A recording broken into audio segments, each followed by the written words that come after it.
राहुल की जिंदगी कभी बहुत साधारण और सुकून भरी थी। छोटी सी नौकरी, बूढ़े माता पिता और दिल में ढेर सारे सपने। वो रोज सुबह प्रभु यीशु से प्रार्थना करता और काम पर निकल जाता। उसे भरोसा था कि परमेश्वर सब ठीक कर देंगे। भजन संहिता 37:5।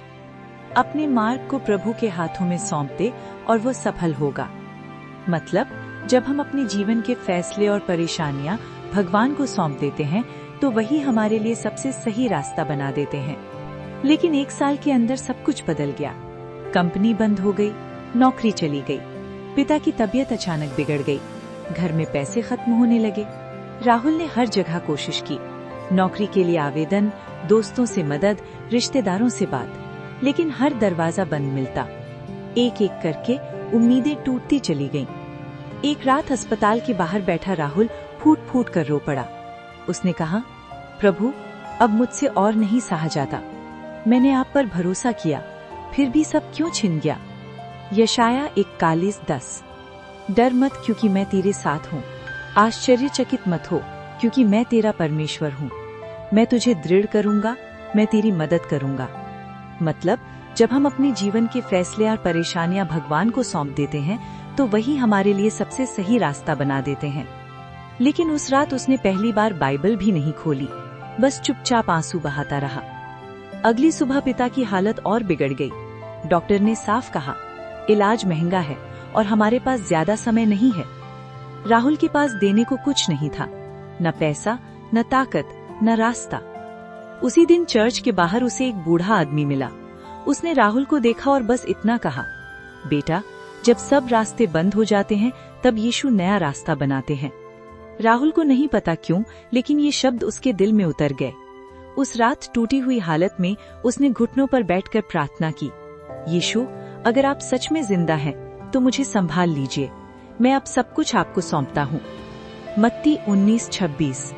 मनुष्यों के लिए ये असंभव है, किंतु परमेश्वर के लिए सब कुछ संभव है। मतलब, जब हम सोचते हैं कि कुछ नामुमकिन है, भगवान के लिए कुछ भी असंभव नहीं। अगले ही दिन पहला चमत्कार हुआ। एक पुराने दोस्त का फोन आया जिससे सालों से कोई संपर्क नहीं था। उसने राहुल को एक अस्थायी नौकरी का ऑफर दिया, इतनी सैलरी कि इलाज शुरू हो सके। कुछ दिनों बाद चर्च से कॉल आया। एक अनजान दाता ने पिता के इलाज का बड़ा हिस्सा कवर कर दिया था। राहुल हैरान था। जो दरवाजे महीनों से बंद थे वे अपने आप खुलने लगे। पिता की हालत धीरे धीरे सुधरने लगी, घर में शांति लौटने लगी और राहुल का विश्वास पहले से कहीं ज्यादा मजबूत हो गया। एक शाम वो चर्च में बैठा था, बाइबल खुली थी। यिर्मयाह 29:11। क्योंकि मैं तुम्हारे विषय जो योजनाएं करता हूँ उन्हें जानता हूँ, शांति की योजनाएं, न कि हानि की। मतलब, भगवान हमारे लिए हमेशा अच्छी योजना बनाते हैं जो हमें खुशियों और शांति की ओर ले जाएं, न कि दुख और हानि की। उसकी आंखों से आंसू निकले, लेकिन इस बार दुख के नहीं, धन्यवाद के। राहुल समझ गया था, यीशु ने उसकी टूटी हुई उम्मीदों को नहीं छोड़ा, बल्कि उसी टूटन से एक नया रास्ता बना दिया। रोमियो 8:28। और हम जानते हैं कि सब बातों में परमेश्वर उनके भले के लिए काम करता है जो उन्हें प्रेम करते हैं।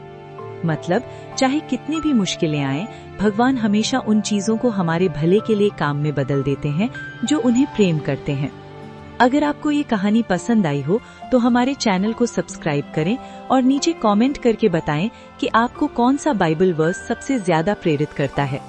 आपका एक कमेंट किसी और के दिल को भी प्रेरित कर सकता है।